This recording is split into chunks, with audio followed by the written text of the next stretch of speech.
হালালে বরকত আছে। বলেন তো কিসে বরকত আছে? হালালে বরকত।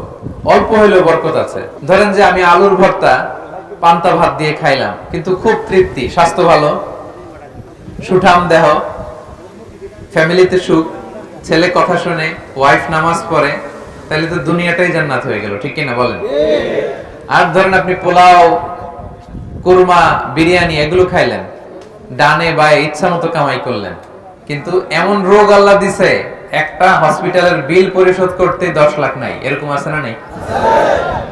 একটা হসপিটালের বিল দিতে যে 10 লাখ টাকা নাই।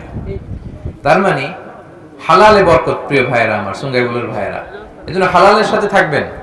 সাময়িক ওই লটারি পেয়ে আমি অনেক টাকা পেলাম, ওই জুয়া খেলে আমি অনেক টাকা পেলাম, জুয়া খেলে তো মানুষ আসলে নিঃস্ব হয়, কিন্তু সাময়িক কিছু টাকা পয়সা পেয়ে আপনি এটার সাথে জড়াবেন না। এই জীবনটা একেবারে ক্ষণিকের। আপনার